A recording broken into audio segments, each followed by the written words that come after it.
I I will always admit my L's as a pundit and an analyst in this new role, this new career of mine. And I did have Phoenix beating y'all. I had Phoenix going to the finals. And when they got up 3-2 in that game 5 specifically, even in game 2 when Booker was hitting those late threes and kind of you guys, it felt like they were the better team. Even after game 5, I'm like, okay, there it is. There it is. That's the Phoenix team. And then they just laid eggs, as you said. They played terrible in game 6 and 7, and a lot of that had to do with the adjustments you guys made. And you were doing that throughout the series, having the big up and pick and roll with CP, not letting him play in drop coverage, blitzing Devin Booker on all his backside action, blitzing him when he's in pick and rolls and sort of forcing the other guys to make plays. Was there any panic or was there a sense of desperation when you guys got down 3-2? No, None. not at all. I can confidently say that we just focused on game 6. We didn't focus on game 7. We didn't focus on having to go back to Phoenix. So, what do we got to do to win this game right now? And then we went out there, we just did what we had to do and put us in position to go back to game 7. And once we got to game 7, we knew we had a chance to win because obviously they were up 3-2 and they were going back home. Now they have a little bit of expectation on that side. And I knew we could win. I didn't think we could win like that. I didn't think it was going to happen like that. That was nuts. When I say that was crazy, we were like, we're really up 30 going into half. When Luka was like, did you know that you had 27, they had 27 and a half? He was like, yeah. So I didn't even know that. I was like, holy, there was just so much going on. It was quiet in there. It was never seen something like that in my life. Actually, I have. You have in the NBA? Not in the NBA. Yeah, exactly. Exactly. It was so surreal watching that game. And I called your guys game 6 in Dallas and then coming back for game 7 in Phoenix. I remember just watching that game and it felt so surreal.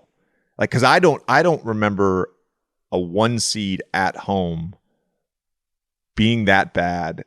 Y'all played great. Don't get me wrong. It had as much to do with you guys, but it was such a bizarre game. And you talked about that feeling in the locker room. It reminds me of growing up playing baseball. It's like if a guy's got a no-hitter, you just kind of don't talk about it. You're like, what's happening right now? We're just going to ride this wave, whatever's going on. Like, let's not discuss it. Let's not fuck it up at all. I had some to ask you. Do you remember when I forgot you did that game. Remember when I saw you right before the locker room? How was I? Like, did I seem like shaky or nervous or anything? No, you seemed like Jalen. Yeah, you seemed like Jalen. Yeah, I don't know if you remember. I mean, like, I root for my guys. Like, I don't have any vested interest in teams. But I was like, go get a dub. Like, Yeah. I'm rooting for you. Yeah, exactly. Look, I'm rooting for CP too. I'd be happy either way. Like, I don't have any affiliation or like attachment to any team. It's more just about like rooting for my guys.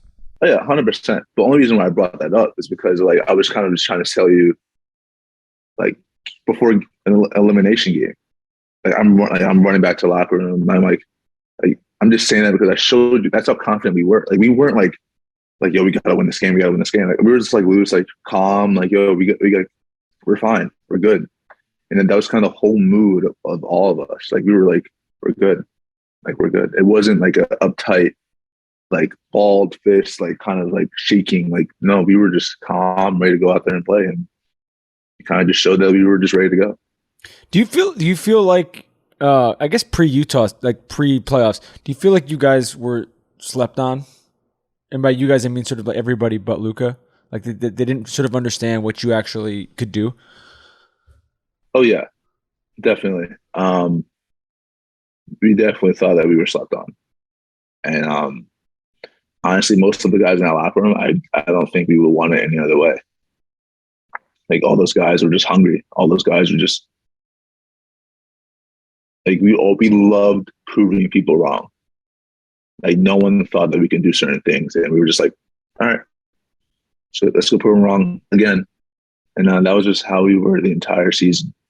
And the guys I played with for those 4 years, how we were those 4 years, like that was us, and we kind of embodied that. We kind of loved that, and I mean, we were able to do some crazy things, especially that last year.